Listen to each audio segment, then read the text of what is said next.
Hey, Greg, how are you doing Hey, today? Michael. Doing well. How about yourself? I'm good. Good to see you, my friend. Thanks so much for Likewise. for joining me for this new podcast adventure that I'm on. I really appreciate it. I'm excited about it. Yeah. Yeah. Well, See where I this don't know. goes. Yeah, I don't know if you know, but I've been thinking about this for a long time. And one of our recent lunches that we Hmm. had, we talked about a whole bunch of stuff. We talked about music. We talked about how I need to wear earplugs when I go to a concert because of my aging ears. We talked about You marketing, and me which I both. know is part of your world. And we talked about a whole bunch of other things. But that conversation was like my kick in the butt. I was like, you've been thinking about this conversation. You just had this wonderful meandering conversation with Greg about Right. all these different stuff, but I left energized, and I always do from our conversation. So thank you for that. You Likewise. kind of gave me the kick to do something about Great. this concept. So Yeah, I appreciate it. and you've had those experiences in life where you walk away from a night out or a conversation, you're like, wow, I wish I had that on tape because that was so Yeah. fun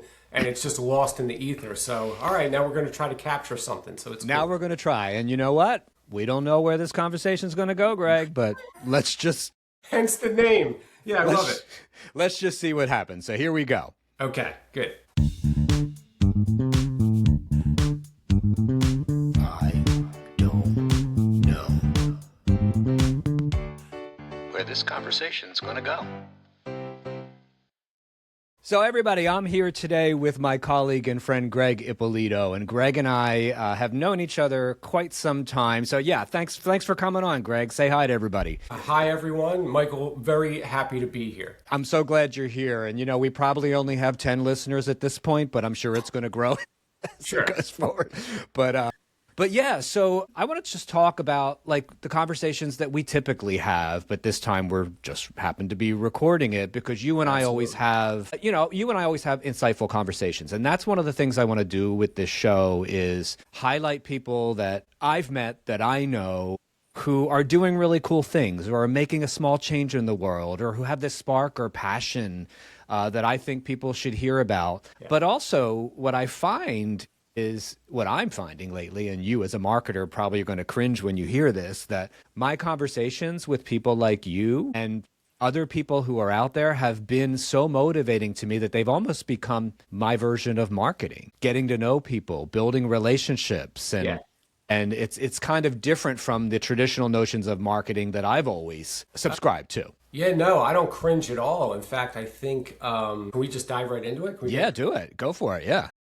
I feel like what we just experienced last week, two people across from a table sharing a beer or coffee or a meal or whatever, that level of intimacy at any level is kind of like the picture of a good relationship, right? Whether you're talking about a friend or a spouse or a family member, or whatever. I think that, and the longer I'm in this game of marketing, the truer this feels to me, is that every marketing activity or initiative should be striving toward that. And I think we don't do that at all because we, we have to talk to thousands or hundreds of thousands or sometimes millions of people. It's mass communications. So I Right. think we internally, psychologically, kind of bucket that activity as something other than the one-on-one. But I feel like the one-on-one is the brass ring we should all be striving toward. We'll never get it. It's like that Vince Lombardi quote about, perfection's unattainable, but if you chase it, you can at least catch excellence. It's Yeah. that type of idea. Like that's what every email you send, every social media post, every SMS message, you should be trying to achieve that level of intimacy, even if it's not achievable, instead of just like, fire sale or flat. Right. Yeah. Right. It's like, what are we doing? Yeah, but what I'm hearing from you is about connection. I think Yes. so. And I Which people listen. are starving for. We are starving for it. I mean, it's interesting about how the barrage of messages that we get, and not just in the business world, in our personal lives with our social media feeds, in the Yeah. constant news cycle, and it's like message after message after message after message. And even though yes, we're more connected than we've ever been, we're actually more disconnected than we've ever been because a lot of that is very superficial connection. It's not the I kind you think the get. Yeah. latter is. I think you're right. I think the latter. Sorry to. No, I it's think the fine. latter is way more true. When we that truism of we're more connected than ever. I don't think we are. We have more ways to connect, but we don't actually connect. Think about, for yourself personally, and then extrapolate that out to like the average human being. Wherever you live on the political spectrum, or whatever you use in terms of social media or other types of media, however much, think about how much of your mind, the real estate in your mind, in your head, is occupied by things that are going on politically, doom scrolling, whatever social media app, the anxiety that builds around these things that you're talking, you have that monologue in your head. When you have that much going on in your skull, and then you walk into the kitchen and your spouse is there, or your kids are there, or your friends, how much are you really able to connect? You're so in here all the time. And then every resting moment, every moment that in 30, 40 years ago would have just been a moment of boredom where your mind can wander, you're pulling out the phone for more. Right. I feel like we have the tools to be able to connect, but it is just separating us, and the tools are doing the opposite. It's creating ways for us to live more and more in our own minds in isolation, which is disconnecting us. Yeah, I've noticed, and especially past couple of years, I've really tried to be a lot better, and I have been, honestly, I have been a lot better. But I remember during the pandemic, like when we were home and we were all striving for even more connection. I was like noticing, it's like, oh my God, I'm attached to a screen. Yeah. All the time. That exacerbated everything. Yeah. Yeah. So I've really been trying, you know what I've been doing, and I know you're a music lover too, because we've talked about this, is I've been, putting the screen down and going and playing the piano. Oh, it's fantastic. And like, that's been like, what it did for me is it reconnected me to music. So I know you play an instrument too, and I don't know how much we've talked about, Not enough. Not enough. Yeah, I know. We're gonna jam sometime. We're gonna have to do that sometime. So I've been playing the piano since I was 6 years old. But then when I was 20, 22, moved into college, didn't have a piano, lost the habit. And then when I got back into playing it, I was horrible. I wasn't good anymore, and I was so frustrated by it. Yeah. And in those times during the pandemic where I was like, okay, enough with the doom scrolling and the screens, and I was on Zoom calls with friends, which was connection and family and things like that. But the other stuff, I was like, you know what? You have time right now. Get back to the piano. And I tried, and I was so angry and frustrated. But what I did was, I don't know how you play when you play, if you read music, but I used to only be able to read music. Wow, okay. But I taught myself with the help of YouTube and my brother helped me because he's a musician, to play chords. And do you play the guitar? What do you play? I do. I read music when I first took lessons when I was 11, but as soon as I could get away from that, all I wanted to do was be in rock bands. Screw all that, so I've long since lost the ability to read music. So I just kind of pick up stuff by ear and that type of thing. You can do it by ear. But I've seen you, at least online, play piano. You are a much better pianist than I am a guitarist, for sure. Yeah. Well, thank you for saying that. But I can't. It's true. I'm trying to hone the play by ear. I haven't gotten to that yet. But as long as I can find the chords now, I can play anything I want, and that's so motivating. It's like awesome. I can do that. So anyway, sorry, and it builds a little diversion. diversion. Right? You bring people around the piano. Yeah. I love when people are around and they want to sing and we howl and we are horrible. Sometimes some of my friends are great, but you know what? It's so much fun and it's so connecting. Yeah. It's just, it's really wonderful. But I guess the point of me even bringing all that up is that simple act of stepping away from the screen, stepping away from the noise for something that I was feeling more missing in my life and wanted to reconnect with has now opened all these doors to connections with people. Absolutely. All right. Can I go musical theater nerd for a second? Oh, please do. Yeah. Did you ever watch the show Better Things? No. The Pamela Adlon show? No. Okay. Great show. I recommend it to anyone. It's just fantastic. Writing it down. But there's one season where she's like a voice actor, but she gets to actually do an off-Broadway, I think, type of play, a musical, and it's this fantastic experience for her. But after closing night, there's a scene at the end of one of the episodes where they're all in a bar and they're around the piano, and all of the people from the show are doing a sing-along, and they're doing it's a great song, On the Street Where You Live. Yep. And the guy who played Javert on Broadway in Les Mis, it was playing a character, and he like takes the. So it's this YouTube it. It's this amazing I am. scene. The very energy you're talking about of people coming around a piano to sing, some better than others, and just the energy in the room and what music can do, bringing people together. They like captured lightning in a bottle in like a 3-minute clip, and I every once in a while just pop that on to get that feeling because it's absolutely fantastic. They caught magic there. So anyway, Oh, I love that. Oh, I'm absolutely. I'm going to look that up right after we're done this today, Greg. So Yeah. no, thanks for making me aware of that. Sure. That's awesome. But yeah, that's those are such amazing moments when you bring people together and allow the magic to happen when you're actually in person. Yeah, You know, it's pretty wonderful. And Oliver Sacks, the neuroscientist, he wrote the book Awakenings, the Robert De Niro movie. But he also wrote this book called Musicophilia, where he talks about the neuroscience of what happens in our brains when we experience music. And I've read the book 3 times. I still only understand about 20% of it. Because he's Oliver Sacks and I'm not. Right, yeah. But even trying to scratch the surface of what is going on cognitively, emotionally, psychologically when think about it, it's just noises in the air. Yeah. But it evokes so much out of us, can bring us to tears, can get us angry. It can do so much to us. It's absolutely amazing. So it's a fascinating, I think in my retirement, I'm going to deep dive into neuroscience, psychology around music because it's just such a fascinating subject. Or at least I'm going to read that book a few more times and see if I can understand 50% of it instead of 20% of it. Well, I'm going to check that book out too. And you're more data and science centric than me. So if you need to read it 3 times, I'm going to have to read it 12. But that's okay. I'm willing to do the investment. But no, that's so true because, music evokes emotion.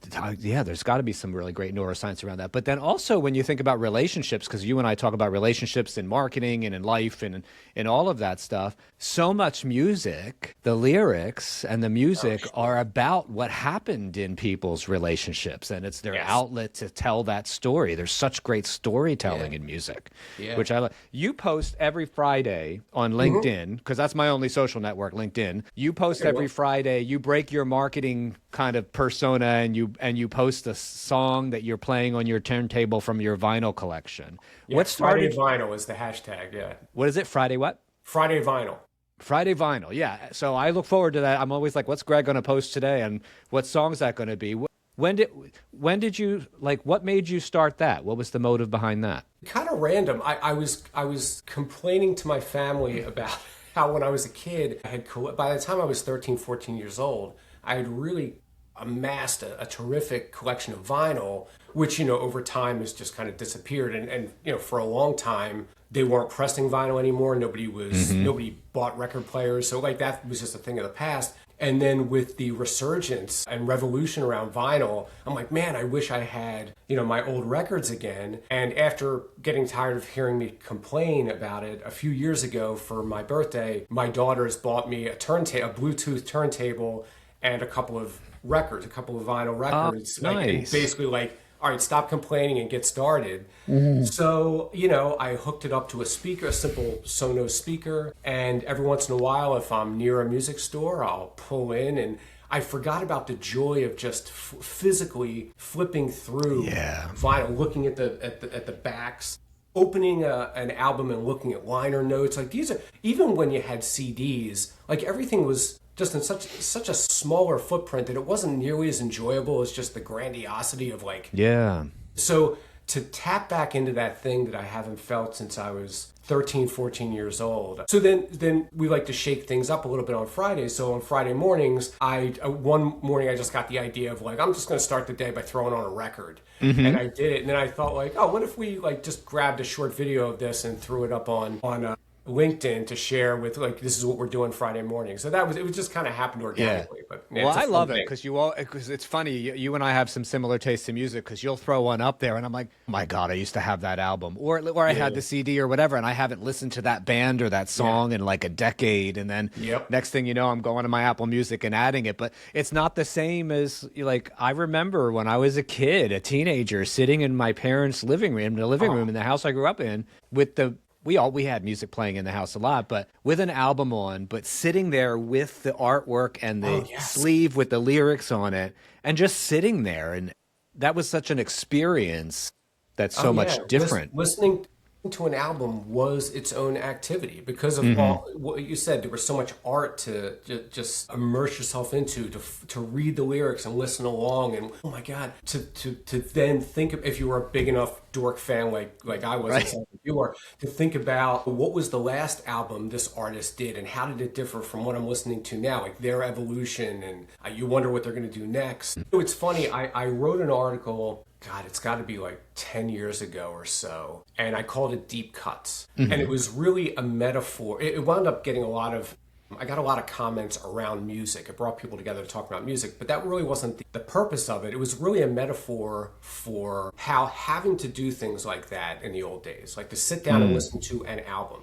Because you weren't going to, if a song came on that you didn't particularly want to hear, you weren't going to lift up the needle and put it back there. It was too cumbersome. And so you just kind of sat and let the thing play. And in so doing, you heard a lot of bad music, for sure. Right.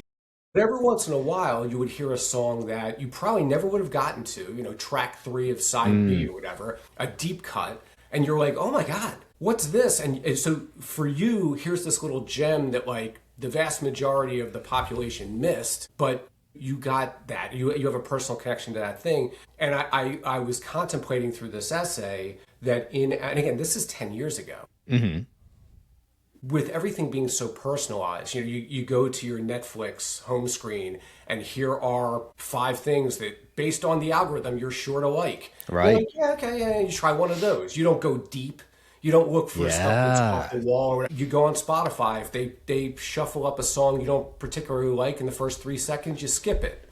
So we don't, and again, going back to political stuff, we tend to listen to and read what we want to read and listen to. We don't listen to the other things. They're wrong, we're right. So we have this culture where it's so about serving the individual. And as a marketer, we have been guilty. That's our job, right? To make it as one-on-one as possible. But in making everything so one-on-one for the sake of selling a product, we are sort of isolating people within this great culture. And I think this sense of community has disintegrated a little bit. And I wonder what the long-term implications of all of this individualism are having on us culturally, psychologically, and every other way. It's concerning. Yeah, but you're merely making me think about even my own behavior with that kind of stuff, because you're right. I mean, I consider myself a person of depth. I mean, I'm not afraid to dive into the hard stuff, to have disagreement and difficult conversations, or to have emotional conversations, or to go deep.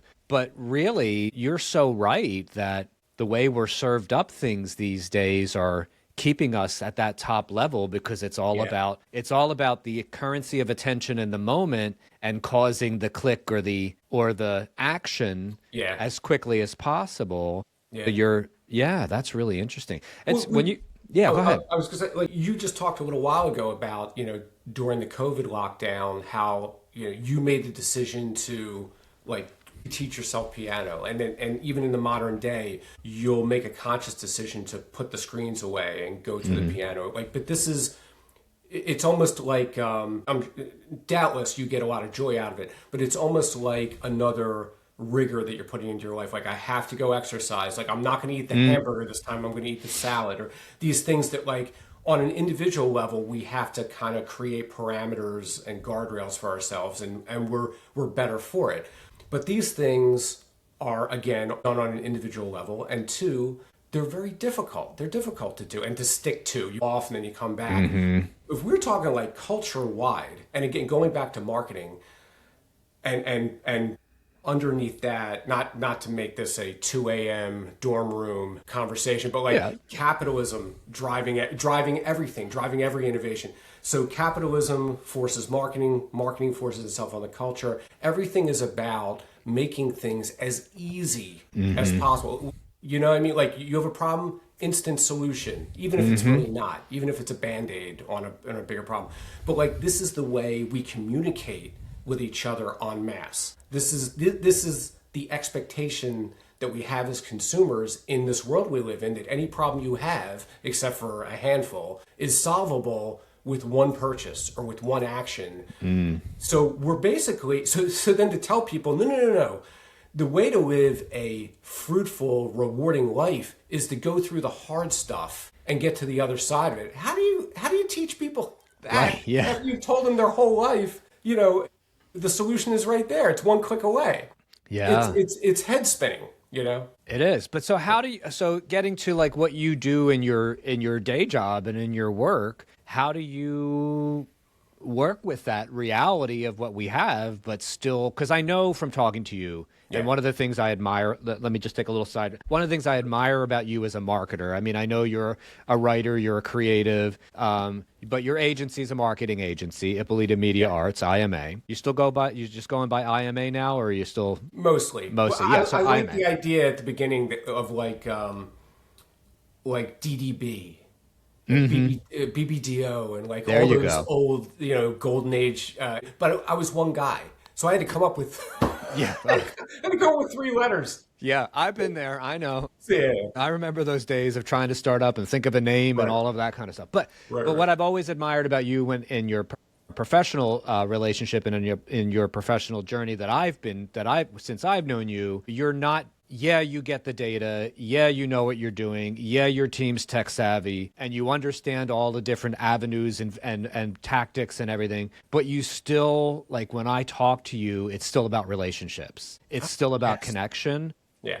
And I remember from my marketing, I led a marketing agency. I was in the marketing business for almost 25 years, marketing and brand development and creative strategy. It was always hard to balance that for me, to be honest with you, because I knew it was about meeting the person where they were and showing them, allowing them to see themselves in your product or your service, or to have them feel like, yes, you're seeing me. Right. But it just felt like when I exited that industry, it just felt like it was so data driven about the metrics and less about the impact of the actual connection. Yes. But that was always so hard to assess. So I guess I'm asking you, has it gotten any better? Like, how are you approaching that, building those relationships in such a digital, data-centric world? Well, it's funny. We're now in business. I think we're 12th or 13th year on this track. And of course, we practice what we preach and we do inbound marketing, all that stuff. But historically, the percentage of new business that we bring in through what we do is like 25%, maybe 30%. The vast majority of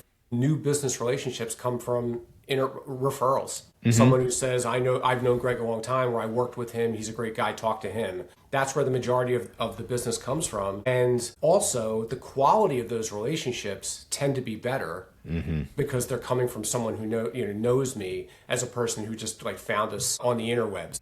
Right. And it's kind of funny because most businesses that we go into and start to work with, we see the same thing, which I'm sure you've seen a million times. It tends to be the default setting where the sales team and the marketing team are always at war with each other. Now, in great organizations, they've found a way to support each other, which they should. But in most cases, it's not the case. Sales claims that they're bringing in all the business and the leads suck, and marketing's claims that like the leads are driving all the business and they can't close, right? But in reality, if you look at the numbers, and this goes back to data supporting, this isn't just an idea in my head, but my own personal data at a very small scale, our company, 75, 25, 70, 30, roughly. And I think that tends to be the case with most of the clients we work with. Sales is still driving through personal relationships or being able to work a really good lead where there's another connection. But the stuff that we bring in tends to be a healthy percentage, but a percentage of the greater revenue streams. And we never try to pretend otherwise. All we're saying is that like, if a year from now, you're getting 25% of your new business through what we're doing, then that means we've increased your revenue by 33%. Right. Because we didn't take anything away from what you had, we just opened a whole new revenue stream. Right. So we're not saying take anything away from sales. Sales is always going to be number one for driving new business, provided your sales team is good at what they do. Right. So we always think of ourselves as an important add-on, a very valuable add-on, especially when you think about the ROI. When you're talking about an 8 or 10 or 20x ROI, it's a no-brainer. But still, we would never, ever want to recommend take budget away from sales to fund what we're doing. Oh, no, Right. never, never, never. Yeah, interesting. I love that's really interesting to hear you say that because that's like personally me in building businesses. That's exactly how I've done it. It's been the relationships, Right. it's been the networking that's brought in the bulk, but then the marketing did its like you're saying. I mean, if you can increase at 25% or whatever that number, I mean, Yeah. that's significant. What I see a lot because a lot of, I hope I don't sound arrogant here, but I hear from a lot of people who are starting businesses, coaching businesses, marketing businesses, because they know I've done it and I've been successful. And I almost always hear, oh, well, I contracted with this company, and we're doing all this marketing. Right. And then 9 months later, they're still doing all this marketing because they've been trying to get that cold lead generation machine Right. to bring them everything. Right. And you know what? For some people who've got the right product and the right service at the right price point, maybe that works, or they're selling Sure. on volume. Awesome. I'm not knocking it at all. But for very heavily relationship-driven businesses like the business I'm in today, Sure. Service it's business. really more of a supplement than it is Oh, yeah. the main push until you have that. In my industry, until you have that online course, or until you have Right. those different that one cohort that people, the lower price point thing that the colder leads are more likely to give a shot to, Right. rather than It goes back to it's rarely that simple. So For a lot of people. One thing Right. is never a magic wand, not never, but rarely a magic wand that's going to solve all your problems. It's funny, I was talking to a colleague yesterday and he said something very similar to what we were talking about, specific to service-based providers and industries like we are in. And he said that it always comes down to the personal relationship. If you have you have a knee problem and your buddy tells you like, oh, I had that a year ago, talk to my doctor. He's the best knee guy out there. You're going to call that doctor. You're not going to go online. Yeah, and look for something. right. I said, but here's where marketing supports that, right? So we're talking about like sales and marketing, one supporting the other. If you look up that doctor and he's with Penn Medicine or with Jefferson, it's like, okay, good.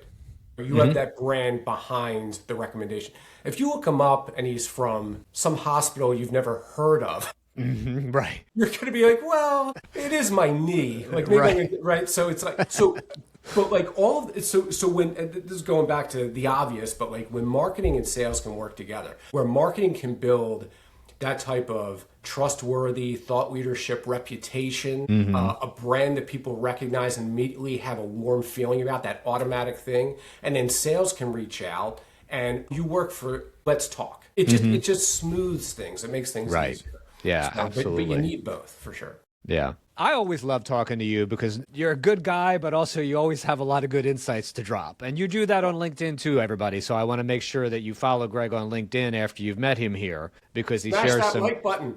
Yeah, exactly. Because you whatever always it is. share. Yeah, your stuff's always really insightful when you share. And you know what it is that I like too is when you post the stuff you post, I can feel the intent to help behind it. Yeah, Do you know what I mean? Yeah. You know what? Really, selfishly, it's an outlet for me because I've always been a writer, as you said, and I feel like it's our obligation. But luckily, it's something that's top of mind for me anyway. It's our obligation to stay ahead of things and to be able to guide our clients. And when clients come to us and say, like 3 years ago, like what's going on with this ChatGPT thing, or what is a couple years before that? What is Meta? What's going on? Right. Yeah. Like, you need to have already done your research and looked in so that you can let them know what you don't know yet, but also be able to say, all right, we're on top of it, let's guide you. So I've always used our blog and other platforms as ways to stay ahead of it, to inform them, be helpful, because these are things I'm thinking about anyway. But before I got this active on LinkedIn, it was more of a thing of like, I have about enough time to write like one blog a month. And I had to prioritize what's the most important topic Yeah. to talk about right now. But with LinkedIn, it gives me a lot more, and really embracing social media as a personal device as opposed to just a thing to support the IMA brand. Yeah. Whatever's on my mind on any given day, if I feel like it's relevant to people I'm connected to, I can write something up very quickly, or shoot a quick video or whatever. And then I always sleep on it because sometimes in the cold light of morning, you realize, oh, I was off with this. But like, give it 24 hours to marinate and edit it. And then like you can pop. So like on a daily basis, it's kind of like, this is something that worries me, or this is something that intrigues me, and I can throw it out there. And then, so it's, I feel like it's a good way to communicate to the audience on a more ongoing basis, as opposed to like, here's my big important thought of the month. And also it's, and I wasn't thinking about this in advance, but it turned out to be a nice ancillary benefit. It provides nice data on the back end, because if I post something and it does exceptionally well, and LinkedIn's new algorithm is really good at reading content, pushing it to audiences that are likely to engage with that content. So if it gets traction organically and starts to skyrocket, I know I've really hit on something important. Yeah. And if it doesn't, I posted something on, I've been sitting on this piece of content for 2 weeks because it's an idea that excited me, but I thought no one's going to care about this. So I every day I think, am I going to post this now? No. And then it was President's Day. So I thought like, probably half the people aren't even working. Let me just slot it in there. Yeah. Michael, as of this morning, it has 106,000 impressions. Whoa. Like, yeah, went crazy. I would not have expected that at all. So like to see that, again, my gut was telling me, I'm in marketing 30 years. My gut was telling me it's a loser, but I was excited about it. So it was a vanity thing. Just, you want to talk about this, talk about it on a day that nobody cares, no one's around. Right. I was wrong. This is something that excites a lot of people. Yeah. So this is all to say it's a great testing ground, because if something pops there, then your audience cares, and you can maybe leverage it, help more people with it, etc. So that's where like I'm always a fan of creativity first, data to validate whether or not that idea was a relevant / good idea or not, as opposed to where we somehow have accidentally landed, which is we're so reliant on data that if the data isn't there in advance to give you permission to, go talk about this, because the data said, well, if you wait for data to give you permission, you're going to talk about something that other people have already talked about. Right. You're going to miss the wave. Maybe you can find a cool angle or whatever, but like it should go the other. I mean, that should be part of a content plan for sure. If there are certain topics that are popping that your audience wants to know about, of course you want to, and you have something interesting to say, right? Of course you jump on that, but you should at least carve out a small 10, 15, I call it the 90-10 rule with our clients. Okay. 90% of your content, tried and true, you're going to put it out there and it's going to get a strong engagement and spread. But the other 10%, be willing to completely experiment. Be willing to put something out there. I mean, as long as it's on brand and relevant to your audience and all that, experiment with something that could it could get zero engagement. Right. Zero. It's I've okay. had that happen. You're risking 10%. Yep. But in that 10%, you might stumble on something that goes viral, and you wouldn't have known because there was no data indicating that could happen. There was just a hunger in the marketplace that you tapped into. Right. And by accident. But so you have to give yourself that. There's no such thing as leveraging data to go viral. Doesn't exist. Yeah, no, I hear you.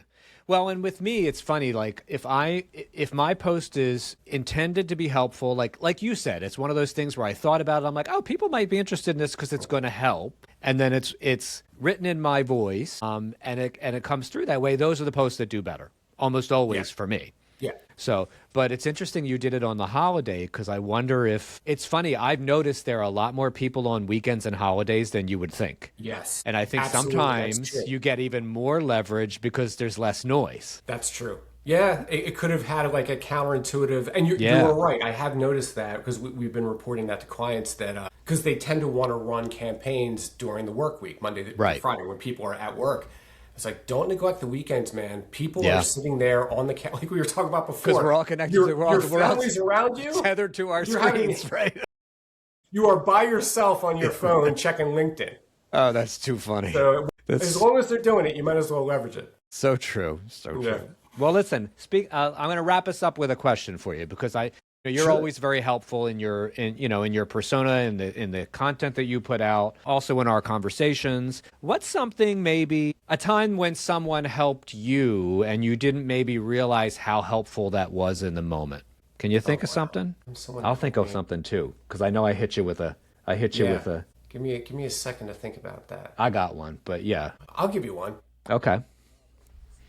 Actually, it ends interestingly. I'll keep this story short. Through a sort of clerical mix-up when I was in college, a class I thought I could take in the spring was only offered in the fall of the year I was graduating. So I didn't register for it. And I found a few people were talking about it, and I was like, and when I found out what the situation was, I was like, oh, geez. So I went to my advisor, and I basically dropped a class to make space for it. I dropped a 9 o'clock class, and I showed up at this class that I needed to take in the 9 o'clock slot. Right. I had an 8 o'clock class, a 9 o'clock class, and then an 11 o'clock class. So I show up, I sit through the class. Afterwards, I went up to the professor, Michael Donovan, and I told him what was going on. I have to take this class now. I didn't realize it. My advisor signed off on my curriculum, and we both overlooked it. Anyway, I have to take this class. And would you sign the thing? And he said, I'll sign it, but I don't have any spots in my 9 o'clock class. You can take my 10 o'clock class. And I was like, I just sat in your 9 o'clock class. Like, what are you talking about? Like, there's literal space. And he's like, yeah, but like all the seats are filled. And I was like, can I just take this class? Like, it would be way more convenient for me. I have an 8 o'clock. I can come right here. And then and he was like, and he basically refused. He said, you have to wait an hour and then come to the 10 o'clock class, which I was furious about. Right. And I said, arrogant 21-year-old that I was like, hey, Right. I'm paying for my education here. Like, basically, I want a little customer support, like a little think about the customer. And he gave me a stone cold face. And he said, if you really think about it, Mr. Ippolito, we're paying you. And that made me furious. Absolutely furious. But after I graduated and years went by, it dawned on me what he was really saying. I went to Glassboro State College, which became Rowan University. Oh, yeah, I remember Rowan. Very, very cheap, even for its time. My entire undergraduate education, all wrapped up, was $25,000. Incomprehensible now. I know. And this wasn't the 1950s. This is the 1990s. So He's right. Me too. I was the 90s in school. Same thing. So I had a wonderful education with great teachers like Donovan. He was a great professor. Really, what I got back on that investment was incalculable. They weren't paying me, and I was being a brat. And I saw him years later, and I apologized. He didn't even remember the interaction, but I said, I do, and he since passed, but I am now I donate to the Michael Donovan Fund at Rowan in his memory, because again, it was just a moment, and it was a kick in the ass that I needed, and I thought he was being unfair, but I didn't see the greater picture, and I regretted it, and I'm still paying for it, literally. Right, yeah. Oh, but I love those kick in the ass moments. Yeah. You know what I mean? You Those are so wise good. as you get older. Yeah, you do. But sometimes you don't see it as it's happening. No. For and sure. then you're embarrassed. And then you're embarrassed, right? Which is fine. Embarrassment is good. Yeah.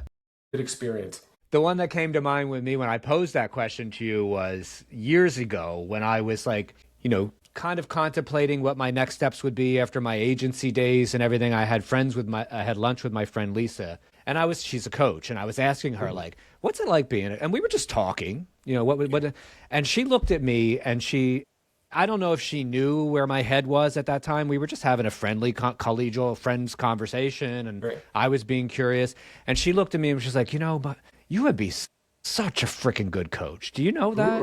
And I was like, no, I never really thought about that. My identity was this president of a branding agency, and I've been a teacher, I've been an adjunct professor, I know how to teach people and everything, but I never really thought about that. And that one statement that she said just ignited this, and I didn't know it at the time. I mean, it was 3, 4, 5 years later before I kind of realized her saying that to me made me believe that I could be a coach, and I started to attract people who wanted to be coached. Yeah. That's amazing. Just because of that moment of seeing something in me that I hadn't yet seen in myself. Those are so, and isn't it funny how, like, you'll hear something like that, and it will be like a seed that's planted that 3 years later it actually comes to the surface and it turns into something. It's so strange how time can help evolve. I mean, hey, Darwin, what do you think about evolution in time? But it's, what I'm saying? Like, there's something that, like, instead of just sprouting in the moment, like, kind of lays dormant and grows slowly in your brain. It's a really strange phenomenon. And it's also, I was just reading about, we talked about, I have my master's in psychology, something that has never helped me earn even a single job in advertising. Every time I brought it up, it was like, yeah, great, let's see your book. Like, that's a shame. Right. But I found the ongoing study of psychology fascinating, just on a personal level, but with regard to the work also. But the Pygmalion effect. Are you familiar with this? I am. Okay, right. So I think it's what you're talking about, where you take two equally gifted or equally capable subject groups, and one you approach with a strong belief in what they can do and you're motivating, and the other you show doubt and you're like, see, do it if you can. And the performance of those groups, the ones who are motivated, or someone tells you, I believe in you, perform way better than the ones to whom you express doubt. Yeah. So maybe there was a little bit of a Pygmalion effect there as well. Although it was authentic, it was it put a belief in you that, like, wow, or helped you hold a mirror up to a part of yourself that you didn't see before. Yeah. Yep. So true. Well, listen, thanks for being one of my early guinea pigs for this show. Again, always so fun to talk to you. I always love our conversations, Greg. I really appreciate it. I'll tell you what, man, I think you delivered on your promise, because I did not expect to talk about 75% of the things you talk about, but I guess that was the point. All right. Yeah, that is the point. And who knows, maybe some people will find some value. I think they will, about some of the things that we talked about. So we'll see. We'll see what the feedback is. We had fun. Exactly. Before we go, though, I want to make sure that you take a moment to tell people how they can find out more about you, reach out to you if you're someone that they'd like to talk to or learn more about. I appreciate that. Well, the company is IMA, and you can find that at ima314.com, and that's a nod to the pi formula. I was going to ask. Okay. Yep. Yeah. Mm-hmm. We pride ourselves on being very, very efficient. So Awesome. ima314.com, or find me on LinkedIn, and if you're interested in some of the content that I post that Michael kind of referenced. So for sure. And we'll make sure that we put your website and your LinkedIn profile link in the show notes as well, so people have easy access to that. Terrific. Greg, thank you again so much. This was great. Always appreciate your time. Thank you, Michael. This was terrific. Thanks for listening today. If you like the show, please rate it on your favorite podcast platform. To learn more about your host, that's me, Michael Piperno, please visit my website at michaelpiperno.com. That website's in the show notes. See you next time.